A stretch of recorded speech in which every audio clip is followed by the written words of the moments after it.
En esta vida, tal vez el mayor dolor para una mujer no es la dureza del trabajo o la escasez, sino la traición.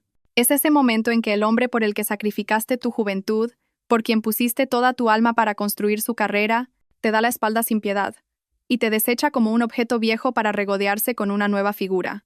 El día que firmé los papeles de divorcio, poniendo fin a mis 10 años de matrimonio, pensé que mi vida se había hundido en un abismo.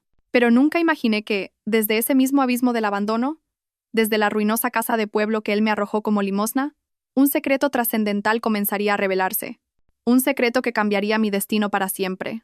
Aquella mañana, el cielo de Madrid estaba tan gris como mi estado de ánimo.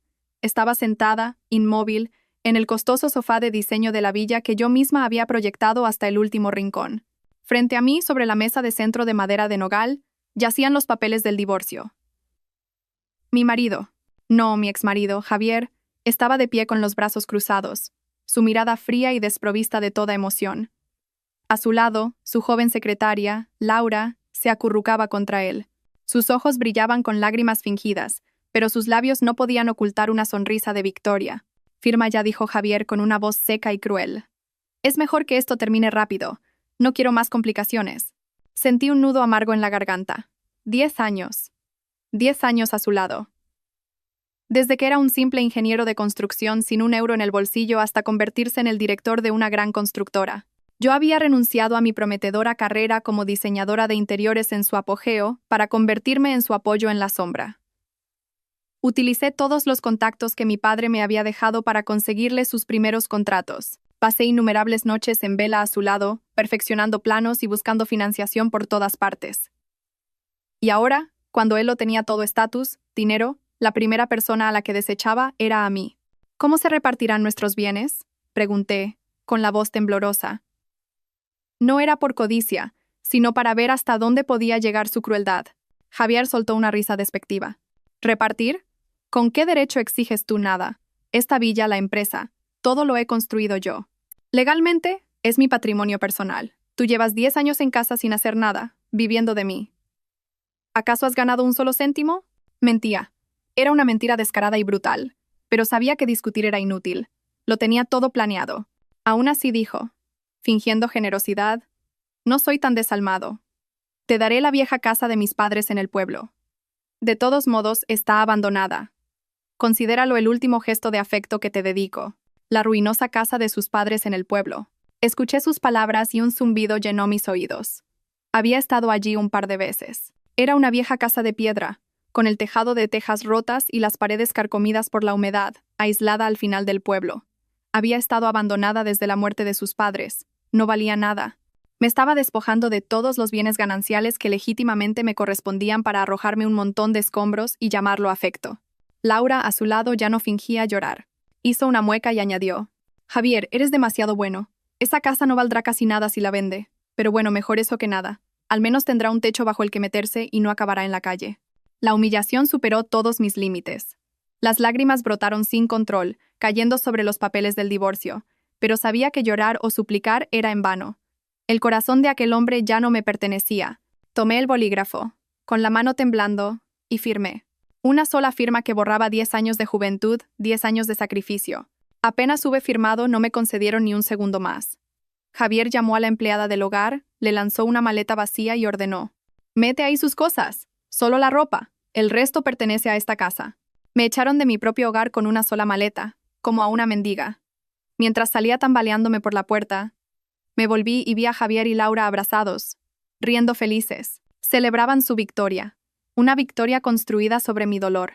El taxi que me esperaba se alejó, dejando atrás la imponente villa y un pasado lleno de amargura. Mis lágrimas seguían cayendo mientras me preguntaba a dónde me llevaría el futuro. ¿Me derrumbaría ante esta crueldad o sería este el comienzo de una asombrosa transformación? ¿Y qué secreto se ocultaba tras la puerta podrida de aquella vieja casa? Un secreto que podría cambiarlo todo. El taxi me llevó lejos de la ciudad, lejos de la lujosa villa que ahora se sentía como un lugar extraño, dejando atrás 10 años de mi vida desechados sin la menor compasión. En el asiento trasero abrazaba mi única maleta. Veía cómo los altos edificios y las bulliciosas calles de Madrid se desvanecían. Mis lágrimas habían cesado, quizás porque ya no me quedaban, o quizás porque el dolor había superado el límite de las lágrimas, convirtiéndose en un vacío aterrador. No sabía a dónde ir ni qué hacer. Era, literalmente, una indigente, sola en el mundo. El único destino que se me ocurría era ese regalo que Javier me había concedido, la vieja casa de sus padres en un pueblo de Castilla. No iba allí para quedarme, sino como un nómada que busca un refugio temporal donde pasar la noche antes de decidir qué hacer con su vida. El autocar me dejó en la entrada del pueblo al anochecer. Aquel lugar, antes tranquilo, ahora me parecía lúgubre y desolado. Arrastré mi maleta por el camino de tierra. Algunos vecinos me vieron, me miraron con sorpresa y luego se pusieron a cuchichear. No me atreví a mirarles a los ojos. Solo agaché la cabeza y aceleré el paso, temiendo sus preguntas y sus miradas de compasión. La casa, o más bien la ruina, de los padres de Javier se encontraba al final del pueblo, apartada de las demás. Cuanto más me acercaba, más evidente era su estado de abandono, lo que me hizo perder las pocas fuerzas que me quedaban. La cancela de hierro, torcida, se había desprendido de uno de sus goznes. El pequeño patio delantero estaba cubierto de malas hierbas que me llegaban por la cintura. Los muros de piedra estaban manchados de verdín, y el tejado de tejas árabes tenía agujeros que dejaban ver las vigas de madera podridas. La puerta de madera, descolorida y deformada, colgaba precariamente. Parecía una ruina olvidada, una tumba que enterraba recuerdos de un tiempo lejano. Me detuve ante aquella escena, con el corazón encogido por la amargura. ¿Era este el último gesto de afecto del hombre por el que lo había sacrificado todo? Mientras él disfrutaba en su lujosa villa con su joven amante, yo tenía que enfrentarme a este montón de escombros. La injusticia y la rabia me ahogaban. Me abrí paso a duras penas por la cancela y entré en el patio. Saqué la única llave que Javier me había tirado, una llave oxidada. La introduje en la cerradura. Igualmente corroída. Tras varios intentos, la puerta se abrió con un crujido seco. Un olor a humedad y a tiempo estancado me golpeó, haciéndome toser. El interior era aún peor. La casa constaba de una estancia principal y una pequeña cocina. Telarañas colgaban del techo como cortinas polvorientas. El suelo de baldosas de barro estaba agrietado y hundido en varias zonas, con hierbajos creciendo entre las grietas. Los únicos muebles que quedaban eran una cama de madera con una pata rota, una mesa carcomida y un par de sillas de plástico sucias. Todo estaba cubierto por una gruesa capa de polvo, el polvo del olvido. Dejé la maleta en el suelo frío y me senté. Las 4 paredes silenciosas parecían mirarme, burlándose de mi miseria. La soledad y la humillación que había reprimido durante todo el día finalmente estallaron. Hundí la cabeza entre las manos y rompí a llorar desconsoladamente. Lloré por mis 10 años de juventud pisoteados, por mi sacrificio ciego y por mí misma, desamparada, sin hogar, sin un céntimo en el bolsillo. Lloré hasta quedarme sin lágrimas, hasta que el agotamiento me venció y me quedé dormida allí mismo, en el suelo helado, entre las cenizas de mi pasado y un futuro oscuro e incierto. En aquel sueño intranquilo, sobre el suelo frío y entre las paredes húmedas de la casa abandonada, los recuerdos de hace 10 años volvieron, tan nítidos y dolorosos como si hubieran ocurrido ayer. Recuerdos de un amor que una vez fue hermoso, pero que también sembró la semilla del engaño y la traición de hoy. 10 años atrás, yo no era una simple ama de casa. Era Isabel, una diseñadora de interiores recién licenciada que ya empezaba a destacar por su talento. Mi padre, don Manuel, era un reputado maestro ebanista, un hombre con manos de oro y una extensa red de contactos en el mundo de la arquitectura y la construcción. De él heredé no solo el talento, sino también esas valiosas relaciones. Tras su fallecimiento, me hice cargo de su pequeño taller y comencé mi propia carrera. Fue entonces cuando conocí a Javier. Él era solo un joven ingeniero de construcción recién salido de la universidad, trabajando para una pequeña empresa. No era especialmente apuesto, pero irradiaba una sinceridad y una voluntad de superación que me cautivaron. Tenía talento y ambición, pero le faltaban oportunidades. Me enamoré de su sencillez, de su fuerza de voluntad. Creí que era el hombre con quien podría compartir mi vida. Cuando decidimos casarnos, no dudé en usar todo lo que tenía para apoyarlo. Él quería fundar su propia empresa, pero no tenía capital ni contactos. Yo me encargué de todo. Usé las relaciones que mi padre me había legado para presentarle a grandes inversores, a viejos amigos de mi padre. El primer contrato de la empresa de Javier lo conseguí yo, tras rogarle a un viejo amigo de la familia, un importante promotor inmobiliario, que le diera una oportunidad. Y cuando la empresa necesitó capital para expandirse, fui yo quien vendió el piso que mis padres me habían dejado en herencia, entregándole todo el dinero sin dudarlo. Hice todo esto en secreto. No quería que él se sintiera inferior o acomplejado. Quería que pudiera mantener la cabeza alta y decir con orgullo que había triunfado por sus propios méritos. Y ese fue mi mayor error. Mi sacrificio silencioso no hizo que me valorara más, sino que alimentó su arrogancia y la mentira que crecía en su interior. Empezó a creer que todo su éxito se debía únicamente a su propio talento. Poco a poco, fue olvidando a la esposa que había estado detrás, allanando su camino. Y entonces comenzó a urdir un plan engañoso y cruel. Isabel me dijo un día: la empresa está creciendo mucho. Necesitamos una casa que esté a la altura para recibir a los clientes. ¿Qué te parece si compramos una villa? Acepté feliz. Buscamos el terreno juntos y pasé noches en vela diseñando personalmente la casa de nuestros sueños. Todo el dinero para el terreno y la construcción provino de los beneficios de la empresa, que en realidad se habían generado a partir de mi inversión inicial. Pero cuando llegó el momento de firmar las escrituras, me dijo: cariño, las leyes son muy complicadas. Si la casa está a nombre de los dos, será un lío si necesitamos pedir un préstamo al banco. ¿Qué tal si la ponemos solo a mi nombre para facilitar las cosas? Al fin y al cabo, la casa es de los dos. Confías en mí, ¿verdad? Yo, una mujer ciega de amor, no sospeché nada. Asentí. No podía imaginar que ese era el primer movimiento de su plan para apropiarse de todo. Con la empresa, utilizó una excusa similar. Dijo que para agilizar la gestión y tener plenos poderes de decisión sin trámites engorrosos, era mejor que la empresa estuviera solo a su nombre. Al fin y al cabo, si yo gano dinero como director, es para enriquecer a nuestra familia, dijo. Y una vez más le creí. De esa manera, todo el patrimonio que habíamos construido juntos durante nuestro matrimonio, la villa, la empresa, incluso los coches, quedó legalmente a nombre exclusivo de Javier. Yo misma se lo entregué todo, basándome únicamente en una cosa: la confianza. No sabía que mi confianza estaba depositada en el lugar equivocado. Los cimientos de mi ruina y mi desahucio se construyeron sobre ese engaño y esas dulces promesas. Yo misma había creado al monstruo que finalmente se volvería para devorar mi vida. Una vez que logró poner todo el patrimonio a su nombre, Javier pareció liberarse de su última carga. Ya no tenía que fingir ser un marido agradecido y cariñoso. Su verdadero yo, un hombre autoritario, arrogante y ambicioso, comenzó a manifestarse sin disimulo. A medida que la empresa crecía, él cambió por completo. Los contratos importantes llegaban sin cesar y el dinero fluía a raudales. Su estatus social se elevó, y la prensa lo aclamaba como un joven empresario de éxito hecho a sí mismo. Se embriagó de esa gloria, convencido de que todo lo que tenía era fruto de su extraordinario talento. Y yo, la esposa que lo había sacrificado todo, era simplemente una mujer con suerte que se había topado con un marido brillante. Empezó a llegar a casa cada vez más tarde. Las cenas familiares y cálidas de antes se volvieron esporádicas. Siempre tenía excusas: reuniones importantes con clientes, reuniones de estrategia hasta altas horas de la noche, eventos de networking. Al principio, le creí y comprendí su dedicación. Lo esperaba en casa con la cena caliente. Pero pronto, las veces que regresaba oliendo a alcohol y a un perfume de mujer que no era el mío, empecé a sospechar. La llegada de Laura, su joven y atractiva secretaria personal, fue la gota que colmó el vaso. Con su belleza y astucia, rápidamente captó su atención. Empecé a verla a su lado cada vez más a menudo, no solo en la oficina, sino también en fiestas y viajes de negocios. Al principio, Javier aún la presentaba como su secretaria, pero pronto dejó de ocultarlo. Empezaron a hacer pública su relación. La llevaba de compras a las boutiques más lujosas de la calle Serrano, a cenar a restaurantes caros, lugares a los que hacía mucho tiempo que no me llevaba a mí. Los rumores se extendieron. Amigos y conocidos cuchicheaban. Algunos sentían lástima por mí, otros se burlaban, diciendo que era la esposa anticuada que no sabía cómo retener a su marido. Cada rumor, cada foto de ellos que veía en las redes sociales, era una puñalada en mi corazón. Intenté hablar con él.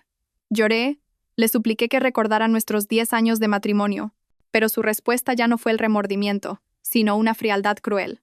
«Pero mírate», Isabel me dijo una de las pocas noches que volvió a casa temprano, observándome de arriba abajo con desdén. «Mira qué aspecto tienes. Siempre metida en la cocina, oliendo a aceite. Vistes de forma anticuada. ¿De verdad crees que un hombre de éxito como yo puede ir por la vida con una mujer como tú a su lado? Me avergüenzas delante de mis socios y amigos».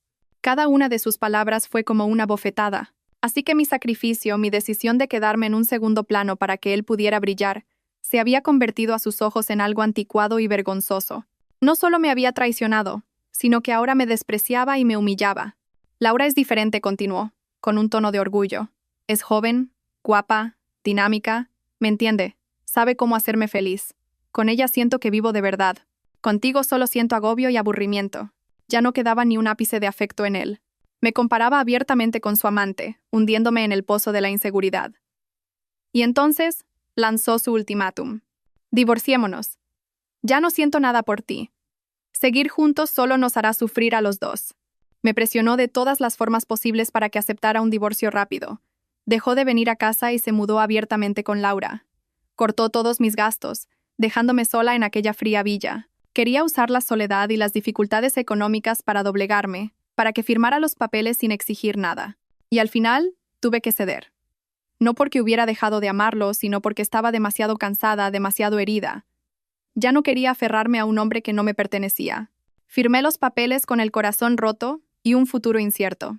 Jamás imaginé que su crueldad no se detendría en la traición sentimental, sino que llegaría al extremo de despojarme de todo, empujándome al borde del abismo. Tras ser expulsada de mi casa con las manos vacías y el corazón destrozado, viví los días más oscuros de mi vida. Regresé al pueblo, a la casa en ruinas que mi exmarido me había arrojado, sintiéndome como un alma en pena. Los primeros días apenas comía o bebía. Me encerraba en la única habitación habitable, llorando en la oscuridad. El dolor de la traición, la humillación y la impotencia me envolvían, hundiéndome en la desesperación. Pensé en la muerte, en rendirme. Pero en esos momentos de oscuridad, la imagen de mis padres volvía a mí. Recordé las palabras de mi padre antes de morir. No importa cuán grandes sean las dificultades, nunca te rindas. Recordé la sonrisa amable de mi madre, que siempre me enseñó a ser fuerte y a tener amor propio. No podía morir, no podía decepcionar a mis padres. No podía permitir que el hombre que me había pisoteado se saliera con la suya. Tenía que vivir, y vivir bien, para demostrarle que podía seguir adelante sin él. Así que sequé mis lágrimas y empecé a reconstruir mi vida, empezando por limpiar aquel montón de escombros. Ya no pensaba en vender la casa. Aparte de este lugar, no tenía a dónde ir. Decidí quedarme aquí, en el mismo lugar que guardaba el pasado de los padres de Javier, para construir mi propio futuro. El trabajo no fue fácil. La casa llevaba demasiado tiempo abandonada, y todo estaba podrido y roto. Empecé por lo más básico. Limpié la maleza y la basura del patio. Pedí a los vecinos algunas baldosas rotas y reparé yo misma los agujeros del suelo. Me subí al tejado y, con cuidado, sustituí las tejas rotas por unas planchas de fibrocemento que compré de una casa en demolición. Tareas pesadas que nunca antes había hecho, ahora tenía que hacerlas yo sola. Mis manos, acostumbradas a los lápices de dibujo, se llenaron de callos y ampollas por usar la pala y el pico. El cuerpo me dolía cada noche, pero, extrañamente, no me sentía cansada. Cuanto más trabajaba, más en paz me sentía. El sudor arrastraba mis lágrimas, y el cansancio físico mitigaba el dolor de mi corazón. Al principio, los vecinos me miraban con una mezcla de curiosidad y lástima. Pobre Isabel, cuchicheaban, se casó con un sinvergüenza. Dicen que la echó de casa y ahora tiene que vivir en esta ruina. Pero al verme trabajar día tras día, en silencio y sin quejarme, su percepción empezó a cambiar.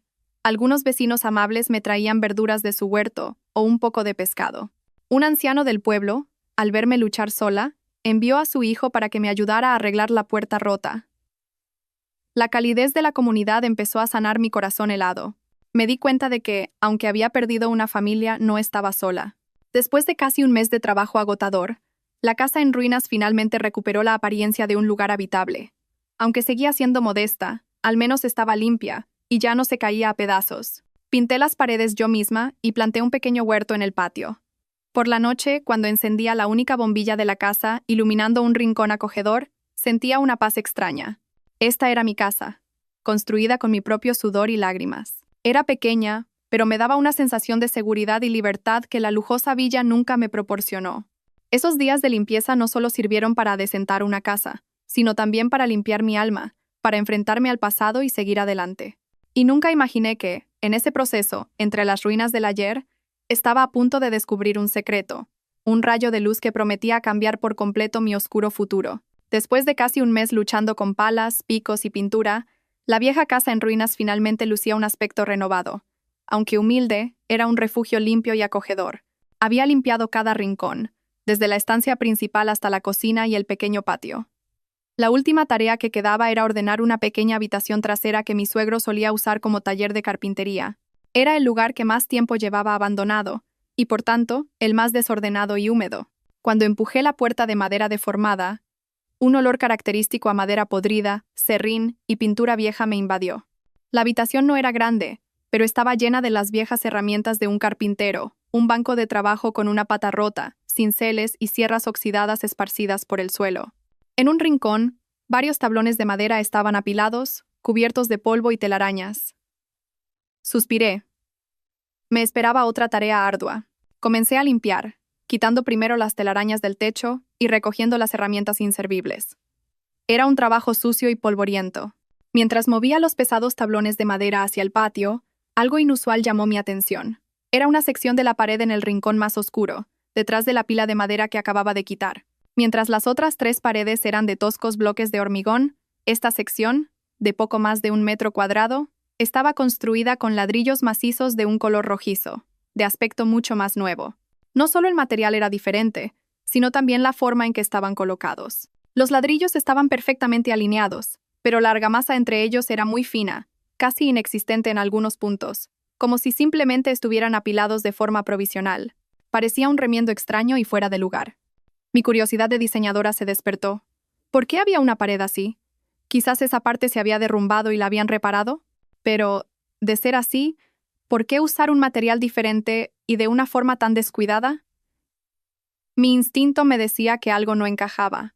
Me acerqué y toqué la superficie lisa de los ladrillos, tan diferente de la aspereza del resto de las paredes. Di unos golpecitos suaves. Toc, toc. El sonido era sólido. Me sentí un poco decepcionada. Quizás solo eran imaginaciones mías. Pero, por deformación profesional, seguí golpeando más abajo, cerca del suelo. Y entonces escuché un sonido completamente diferente. Pum pum. Ya no era el sonido macizo del ladrillo, sino un eco hueco, profundo. Mi corazón se aceleró. Contuve la respiración y golpeé de nuevo, más fuerte. Pum, pum, pum. Era inconfundiblemente hueco. Había un espacio vacío detrás de esa pared. La emoción y el nerviosismo borraron todo mi cansancio. Sin dudarlo, corrí afuera y busqué entre las herramientas viejas que había sacado.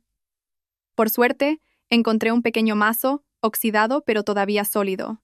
Volví a la habitación, me planté frente a la extraña pared y respiré hondo para armarme de valor. Papá, mamá, susurré para mis adentros, si esto es algo que los abuelos dejaron, por favor, ayudadme. Cerré los ojos y con todas mis fuerzas golpeé la sección que sonaba hueca. Crack. Un fuerte estruendo resonó. La fina capa de argamasa se desmoronó y un ladrillo se partió. Abrí los ojos, exultante. Golpeé varias veces más. Crack. Crack. Los ladrillos se dieron uno tras otro, revelando un oscuro y profundo agujero. El polvo me obligó a retroceder, tosiendo. Cuando el polvo se asentó, me acerqué lentamente. Ante mí había un nicho secreto, lo suficientemente grande como para que una persona pudiera entrar. Del interior emanaba una corriente de aire frío, y un aroma antiguo, a madera noble y tierra.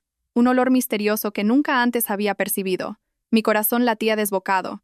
Temblorosa, saqué mi móvil, encendí la linterna, y apunté hacia el interior. El débil haz de luz barrió la oscuridad, y se detuvo en un objeto que yacía en silencio. Era un arcón. Un viejo arcón de madera, con intrincados grabados y una gran cerradura de bronce cubierta de verdín. Apenas podía respirar. Un arcón secreto. Mis suegros, 2 humildes carpinteros de pueblo, ¿por qué esconderían un arcón en un compartimento secreto? ¿Qué contenía? ¿Oro? ¿Joyas? ¿O un secreto aún más increíble? Miles de preguntas daban vueltas en mi cabeza, llenándome de miedo y una curiosidad insaciable. Sabía que mi vida estaba a punto de dar otro giro radical. Y la puerta a ese nuevo capítulo era aquel arcón de madera que descansaba inmóvil ante mis ojos. Ante la puerta de un secreto, nadie puede resistirse a la curiosidad. El miedo inicial fue reemplazado por un impulso irrefrenable de saber qué se escondía en aquel viejo arcón. Me arrodillé, y con todas mis fuerzas, tiré de él para sacarlo del nicho. Pesaba mucho más de lo que esperaba. Me costó un buen rato sacarlo a la luz. Una vez fuera, pude examinarlo de cerca.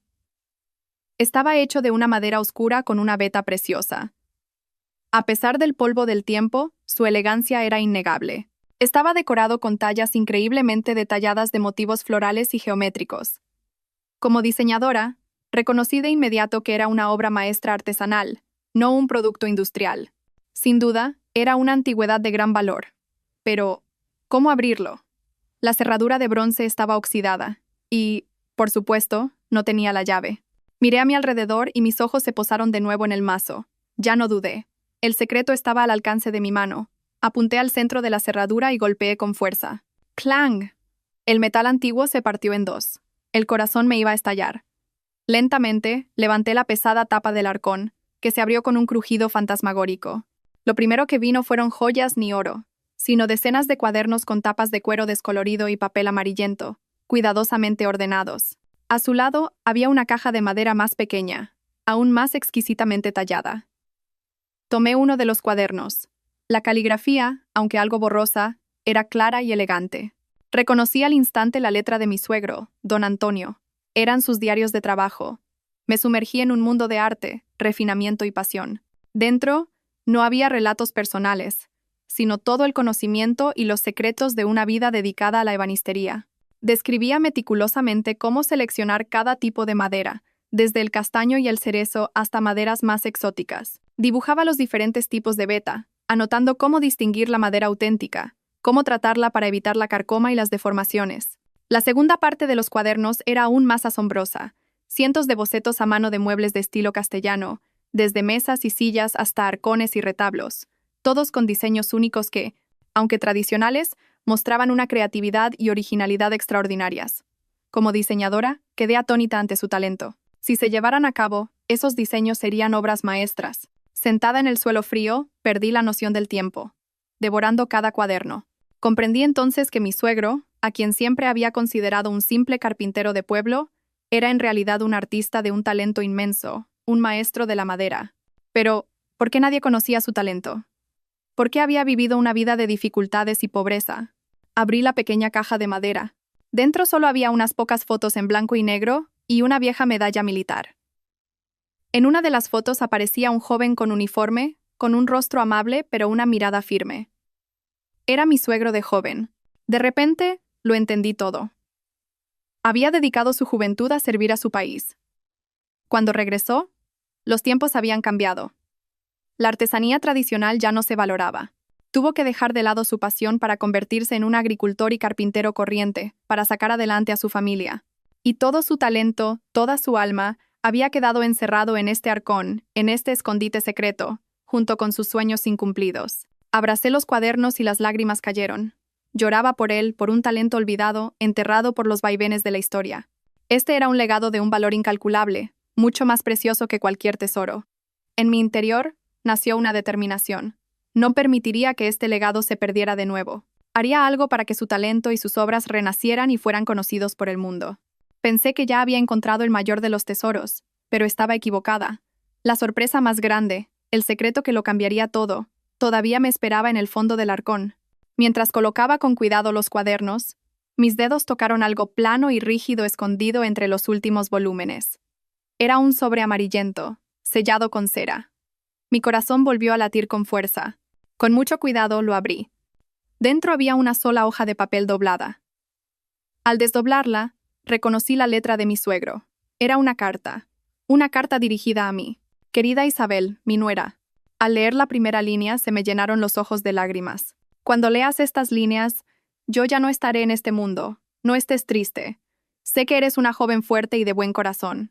Sé que quieres a Javier de verdad, y me alegré mucho de que se casara con una mujer como tú. Pero, hija, un padre siempre se preocupa por el futuro de sus hijos. Conozco a Javier. Tiene talento y ambición, pero su carácter es débil.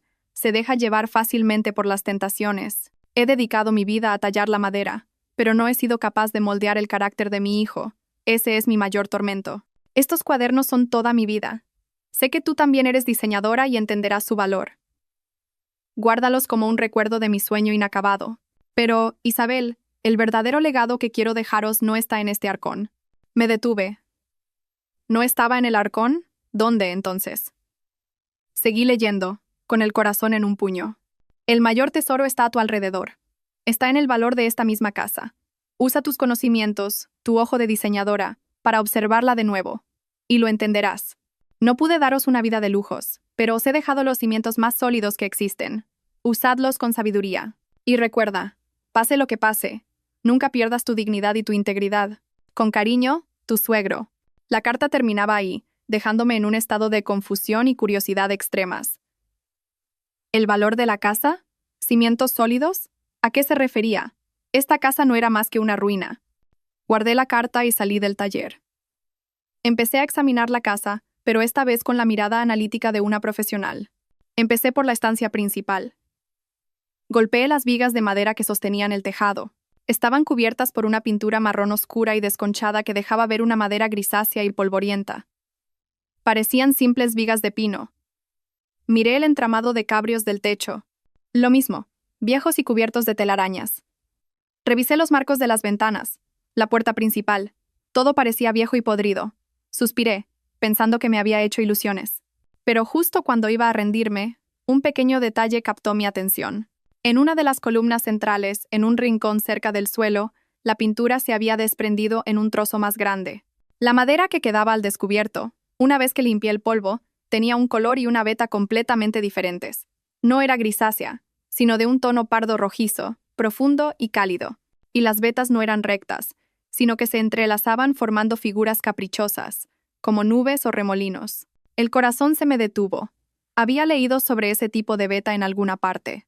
Corrí de vuelta al taller, tomé uno de los cuadernos de mi suegro, el que trataba sobre maderas nobles, y lo hojeé con manos temblorosas. Y allí estaba, un dibujo que replicaba exactamente la veta que acababa de ver.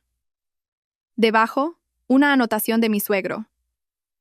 Nogal español antiguo. Veta retorcida y caprichosa. Aroma suave. Madera de reyes. Incorruptible por siglos. Nogal español antiguo. Sentí una descarga eléctrica recorrer mi cuerpo. No podía creerlo. Era una de las maderas más raras y valiosas del mundo, cuyo valor se medía al peso, como el oro. Corrí de vuelta, tomé un pequeño cuchillo y raspé con cuidado una fina capa de la madera expuesta. Un aroma suave y dulce, casi como el incienso, se desprendió. Era ese. No había duda. Empecé a temblar. Una idea descabellada, una verdad increíble, comenzó a formarse en mi mente. ¿Acaso? Como una loca, corrí de viga en viga, rascando la vieja pintura. Y en todas partes, bajo la fea capa gris, aparecía el mismo color pardo rojizo y la exquisita veta del nogal. Las columnas, las vigas, los cabrios, incluso los gruesos tablones de las paredes. Todo, absolutamente todo estaba hecho de nogal español antiguo. Caí de rodillas al suelo, miré hacia arriba, a la estructura que sostenía la casa. Ya no veía maderas podridas. Veía un tesoro colosal. Mi suegro, con su talento y visión, había pasado su vida coleccionando esta madera preciosa y la había usado para construir el esqueleto de esta casa. Luego la había camuflado con una pintura especial, convirtiendo una obra maestra en una aparente ruina. Este era el tesoro del que hablaba. Un tesoro que no estaba enterrado, sino a la vista de todos, pero que nadie había sido capaz de ver. La casa en ruinas que Javier me había arrojado como limosna era en realidad una fortuna mucho mayor que todo lo que él poseía. La luz del pasado había disipado por fin toda la oscuridad de mi vida. Tras descubrir la increíble verdad sobre la casa, viví los días siguientes en un estado de euforia y, a la vez, de ansiedad. Feliz por saber que no estaba en la ruina, sino que poseía un tesoro que podía cambiar mi vida, pero preocupada por cómo gestionar aquello sin atraer problemas, especialmente la codicia de mi exmarido. Sabía que no podía actuar sola. Necesitaba la ayuda y la confirmación de un experto. Recordé a don Santiago, un gran amigo de mi suegro. Era uno de los mayores expertos de España en maderas nobles y antigüedades.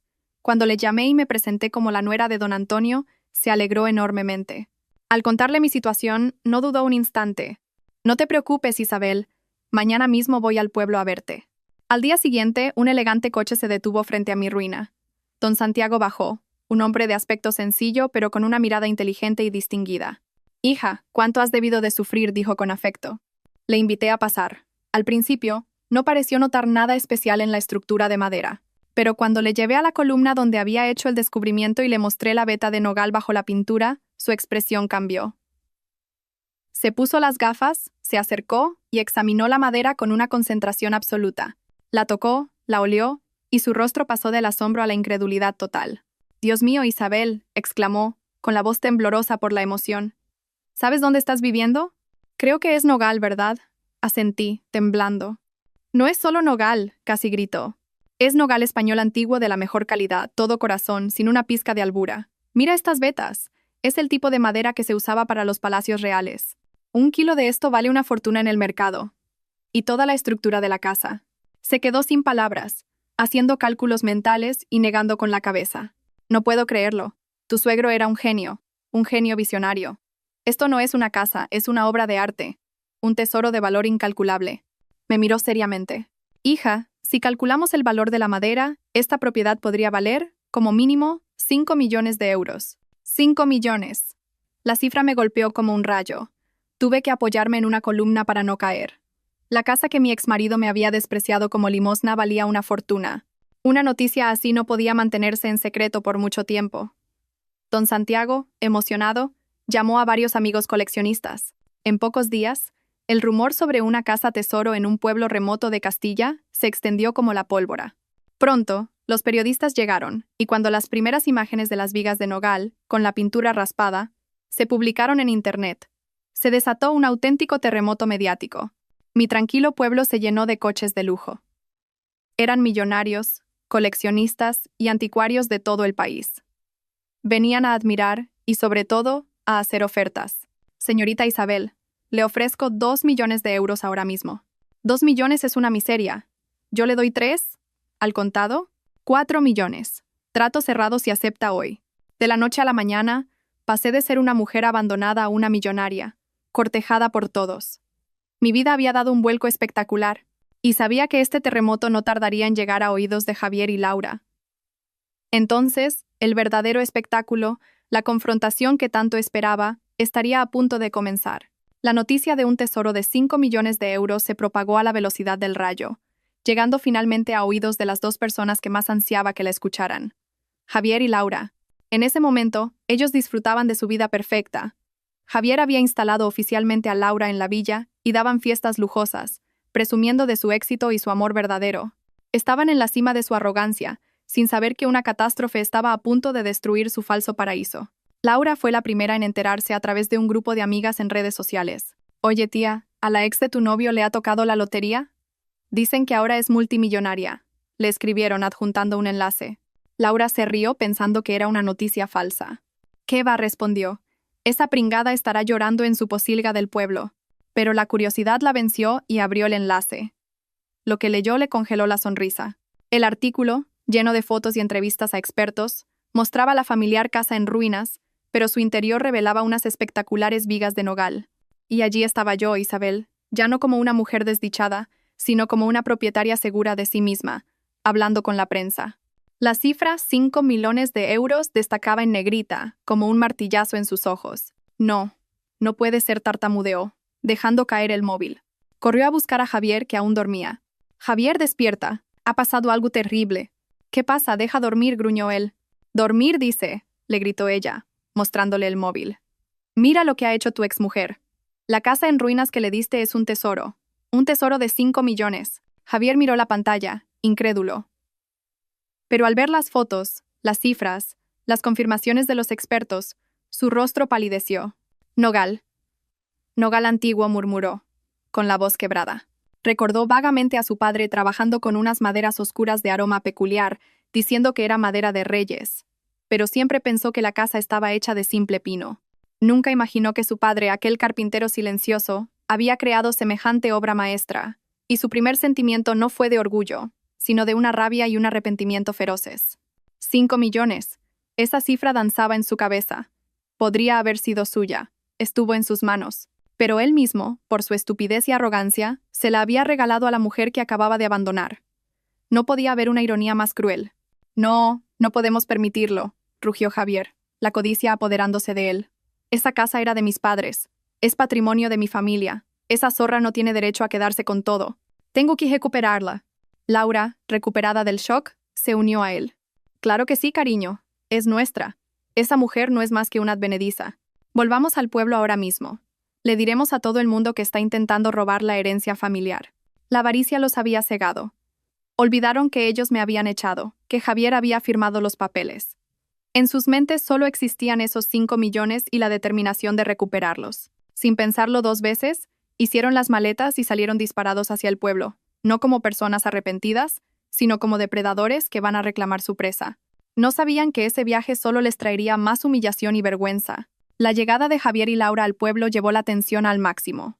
Su Mercedes se detuvo bruscamente frente a mi casa, atrayendo la atención de todos los vecinos. Bajaron del coche vestidos de punta en blanco, como si fueran los dueños del lugar.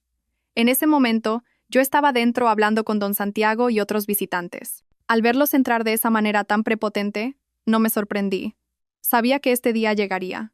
«Isabel, sal aquí ahora mismo», gritó Javier desde el patio. Salí con calma, seguida de don Santiago. Los miré sin ninguna emoción. «¿Qué quieres, Javier? Si vienes a ver el tesoro, lo siento. No tengo tiempo para visitas». «¿Tesoro?», se burló él. «Qué graciosa. Esta es mi casa, de mi familia. El tesoro lo dejaron mis padres. Tú eres una exmujer divorciada. ¿Con qué derecho te apropias de lo que es mío?» Estaba montando su espectáculo, hablando alto para que los vecinos curiosos lo oyeran, intentando hacerme quedar como una usurpadora. «Así es». Isabel, intervino Laura con voz melosa. «Deberías tener un poco de decencia. Esta es la herencia de sus antepasados. Javier fue tan bueno de dejarte un techo, y tú le pagas intentando robarle. Su actuación era perfecta. Pero yo ya no era la misma Isabel. No necesitaba discutir. Tenía mi propia arma». Sonreí con frialdad. «¿Dices que esta casa es tuya? ¿Tienes alguna prueba?» «Prueba», espetó él. «Esta es la casa de mis padres. Todo el pueblo lo sabe. ¿Qué más prueba necesito?» «Por desgracia para ti, la ley se basa en documentos, no en palabras. Y según los documentos, esta casa y todo lo que contiene son de mi propiedad legal». «Mientes», rugió. No le respondí.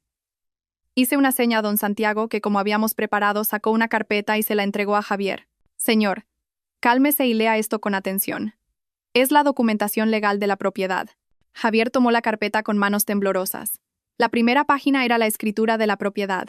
En la sección del propietario, su nombre, Javier García, aparecía tachado, y en su lugar figuraba el mío, Isabel Montes, con todos los sellos y firmas del registro de la propiedad. Su rostro se descompuso. Pasó a la siguiente página, y ese fue el golpe de gracia. Era una copia del acuerdo de divorcio que él mismo había firmado. En la cláusula de reparto de bienes estaba escrito con total claridad: «El cónyuge A.D., Javier García, cede y transfiere voluntariamente la plena propiedad del inmueble cito en dirección del pueblo, antigua residencia de sus progenitores, así como todos los bienes muebles e inmuebles vinculados a dicha propiedad, a la cónyuge B, Deña, Isabel Montes». A partir de la fecha de la firma, la cónyuge B tendrá plenos poderes de disposición sobre dicho patrimonio.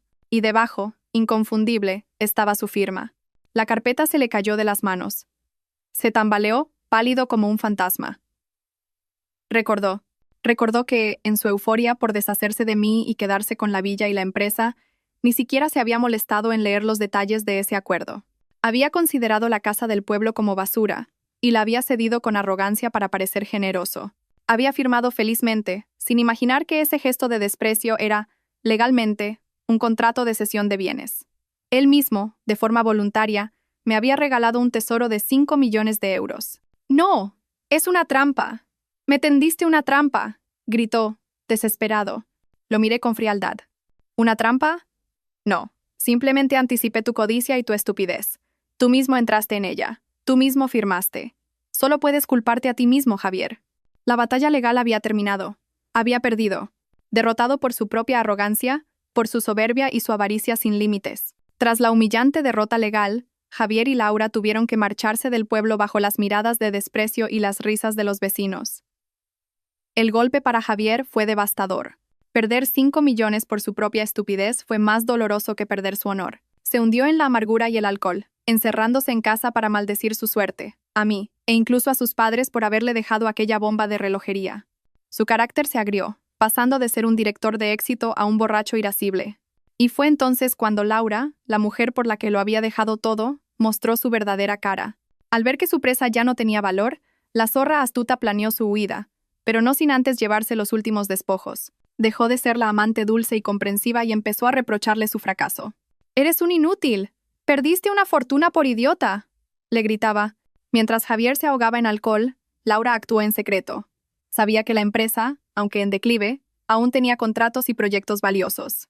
Empezó a copiar sigilosamente todos los datos importantes del ordenador de Javier, listas de clientes, presupuestos y, lo más importante, el plan para licitar en un gran proyecto de un complejo comercial, la última esperanza de Javier para salvar su empresa. Con esa información, Contactó a Ricardo Vargas, director del grupo BTEC y el mayor competidor de Javier.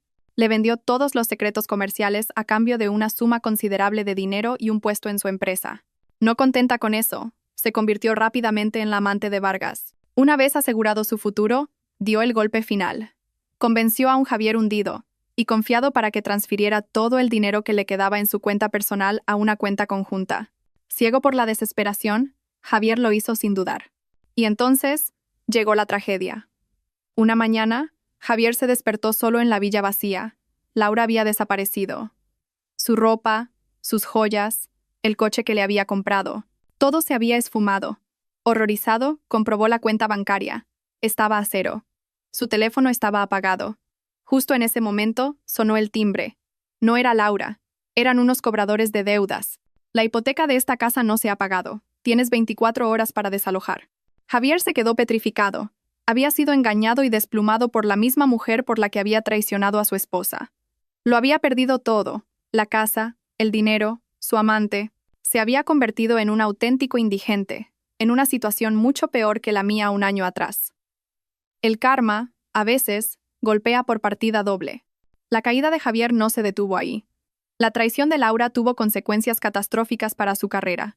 Ricardo Vargas, con los planes robados, presentó una oferta imbatible para el proyecto del complejo comercial y, por supuesto, ganó la licitación. Javier, que había puesto todas sus esperanzas en ese contrato, casi se volvió loco. La pérdida del proyecto sumió a su empresa en una crisis financiera terminal. Vargas además usó la lista de clientes y empleados de Javier para lanzar una ofensiva.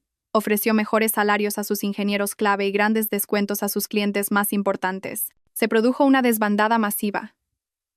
Empleados y socios, hartos de la situación, abandonaron el barco que se hundía. La empresa de Javier, HM Construction, se convirtió en un cascarón vacío, ahogado en deudas. El golpe final llegó cuando un edificio de apartamentos que había construido años atrás sufrió graves problemas estructurales. Se descubrió que Javier había usado materiales de inferior calidad para ahorrar costes. El promotor lo demandó por una suma millonaria. El escándalo destruyó lo que quedaba de su reputación. Ahora no solo se enfrentaba a la bancarrota, sino también a posibles cargos penales. Todo lo que había construido sobre la mentira y la traición se había derrumbado. Había vuelto al punto de partida, pero con deudas enormes y la amenaza de la cárcel cerniéndose sobre él. El precio de la traición, finalmente, había sido pagado. Acorralado y sin salida, Javier hizo lo que muchos hacen en su desesperación: volver al lugar que una vez abandonaron. Una tarde lluviosa, mientras yo disfrutaba de una infusión en mi casa de madera, ahora bellamente restaurada, vi una figura tambaleante y familiar aparecer en la puerta. Era él. Estaba demacrado, con la barba descuidada y la ropa empapada. No quedaba nada de su antigua arrogancia. Parecía un perro apaleado.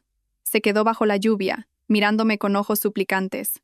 Podría haberlo ignorado, pero sabía que era el momento de poner el punto final. Salí con un paraguas. «¿Qué haces aquí?», le pregunté, con voz neutra. Al verme, se derrumbó. Se arrodilló en el suelo mojado frente a mí. «Isabel, perdóname», sollozó.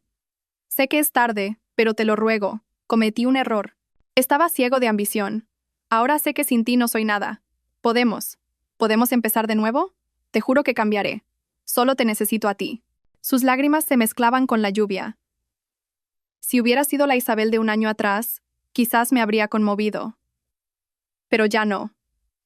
Había sufrido demasiado para caer de nuevo en sus mentiras. «Levántate», Javier, dije con calma. «¿Crees que unas lágrimas y unas promesas vacías pueden arreglarlo todo? Te equivocas. Tu error no fue la ambición, tu error está en tu naturaleza. Eres un egoísta. Tu plan siempre fue usarme y luego desecharme. No vuelves porque me quieras, vuelves porque soy tu última opción, tu único salvavidas». Se quedó sin palabras. ¿Empezar de nuevo? Sonreí con amargura. Un buen marido nunca abandona a la mujer que estuvo con él en las malas. Nunca pisotea su sacrificio. Nunca le arroja unas ruinas y lo llama afecto. Tú nunca fuiste un buen marido. Y nunca lo serás. Porque no conoces la gratitud. Señalé la casa detrás de mí. ¿Ves esta casa? Antes era una ruina, como nuestro matrimonio. Pude reconstruirla porque sus cimientos eran buenos. Su esencia era madera noble. Pero los cimientos de nuestro amor los destruiste tú con tus mentiras desde el principio. Lo que está podrido de raíz no se puede reparar. Lo miré, arrodillado y patético bajo la lluvia. Ya no te odio, Javier. De hecho, debería darte las gracias. Tu crueldad me obligó a ser fuerte, a encontrarme a mí misma. Ahora, vete. Asume las consecuencias de tus actos. Mi vida ya no tiene un lugar para ti. Me di la vuelta, entré en casa y cerré la puerta, dejando atrás a aquel hombre y a un pasado que, por fin, estaba muerto. Tras aquel último encuentro, mi vida entró en una nueva etapa de paz. Javier desapareció para siempre. Decidí no vender la casa. Era un legado demasiado valioso. En lugar de eso, la restauré por completo, conservando la magnífica estructura de nogal y devolviéndole su esplendor con materiales artesanales como azulejos de Talavera. Construí un pequeño taller al lado, el taller de don Antonio, donde, con la ayuda de los mejores artesanos, empecé a dar vida a los diseños de los cuadernos de mi suegro. La casa se convirtió en mi hogar y en un taller-galería de arte en madera, un lugar de encuentro para amantes de la artesanía y la tradición. Mi vida estaba llena de propósito y rodeada de gente que compartía mi pasión. Una tarde, Ricardo Vargas, el antiguo rival de Javier, se presentó en mi puerta. Venía a disculparse y a contarme el final de la historia. Laura, fiel a su naturaleza, también lo había engañado y había huido con una gran suma de dinero de su empresa. Usted me ha enseñado que el karma existe, dijo, antes de marcharse. Me quedé pensando. Todos los que habían obrado mal habían recibido su merecido. Entré en casa y encendí una varilla de incienso ante las fotos de mis suegros. Miré sus sonrisas amables y sentí una profunda paz. No había defraudado su confianza. Había protegido su legado y, en el proceso, había encontrado mi propio camino y mi propia felicidad, allí mismo, en aquel viejo hogar renacido de sus cenizas.